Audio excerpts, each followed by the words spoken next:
Pembahasan tentang gempa bumi megatrust sempat viral.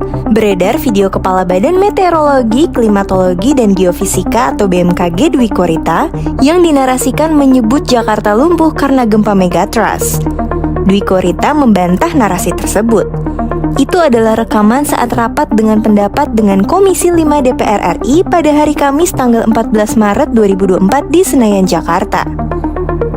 Saya tengah memberi penjelasan kepada anggota Dewan mengenai alasan perlunya pembangunan gedung operasional peringatan dini tsunami atau Indonesia Tsunami Early Warning System di Bali, ungkap Dwi Korita. Dan ia juga menegaskan video tersebut dipenggal oleh pihak yang tak bertanggung jawab sehingga dapat dimaknai berbeda. Ia menjelaskan lumpuh yang dimaksudkan dirinya adalah terputusnya jaringan komunikasi yang disebabkan rusaknya berbagai infrastruktur komunikasi akibat gempa megatrust. Lempeng-lempeng tektonik aktif, yaitu lempeng Samudra Indo-Australia menumbuk masuk ke bawah lempeng benua Eurasia.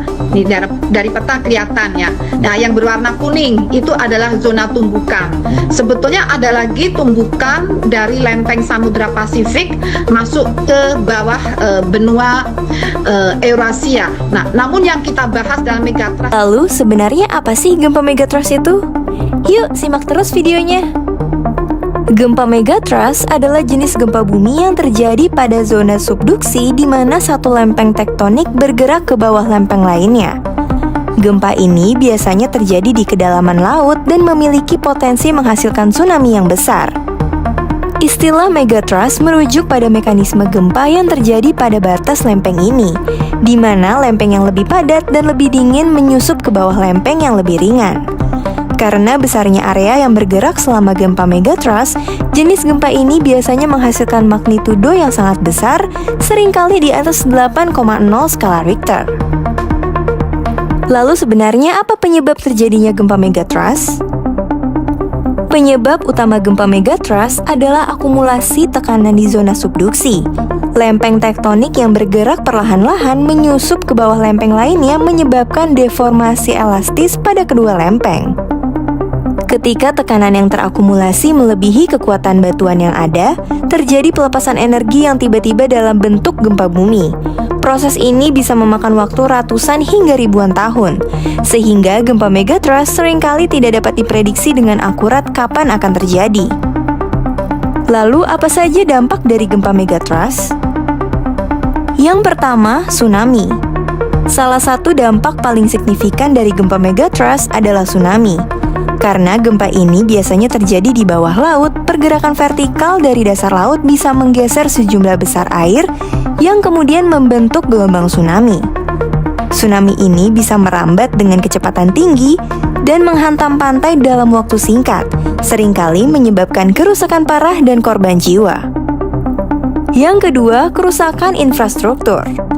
Gempa megatrust dapat menyebabkan kerusakan yang luas pada infrastruktur. Getaran yang kuat mampu menghancurkan bangunan, jembatan, jalan, dan fasilitas penting lainnya. Di wilayah yang dekat dengan pusat gempa, kerusakan ini bisa menjadi lebih parah.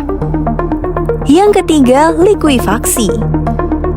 Gempa megatrust juga seringkali menyebabkan likuifaksi, yaitu fenomena di mana tanah yang jenuh air kehilangan kekuatannya dan berperilaku seperti cairan.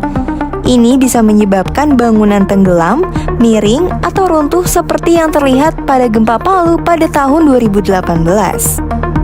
Yang keempat, gangguan ekonomi dan sosial. Gempa dengan skala besar seperti ini juga dapat mengganggu ekonomi dan sosial masyarakat. Kerugian ekonomi bisa mencapai miliaran dolar akibat kerusakan infrastruktur, kehilangan nyawa, dan gangguan pada aktivitas ekonomi. Selain itu, trauma sosial dan psikologis dari bencana ini juga bisa bertahan lama di masyarakat yang terdampak. Lalu apa saja contoh nyata dari gempa megatrust? Yang pertama, gempa dan tsunami Aceh pada tahun 2004. Gempa megatrust yang terjadi di Samudra Hindia pada tahun 2004 adalah salah satu contoh paling terkenal. Gempa ini terjadi di zona subduksi Sunda dengan magnitudo 9,1 sampai 9,3 dan menghasilkan tsunami yang melanda banyak negara di sekitar Samudra Hindia, menewaskan lebih dari 230.000 orang. Yang kedua, gempa Tohoku 2011. Gempa megatrust di Tohoku, Jepang pada tahun 2011 juga merupakan salah satu yang terbesar dalam sejarah dengan magnitudo 9,0. Gempa ini menyebabkan tsunami setinggi 40 meter yang menghantam pantai timur Jepang, menyebabkan bencana nuklir di Fukushima dan menewaskan lebih dari 15.000 orang. Tsunami itu bergerak dengan kecepatan hingga 700 km per jam dan berkecepatan 10 km ketika naik ke daratan, serta menerjang jarak hingga 5 km dari garis pantai. Penduduk hanya mendapatkan peringatan 8-10 menit sebelum tsunami datang. Lalu apakah benar ada potensi gempa megatrust di selatan Jawa? Indonesia, terutama di bagian selatan Pulau Jawa, dikenal sebagai salah satu wilayah yang berpotensi mengalami gempa megatrust besar di masa depan.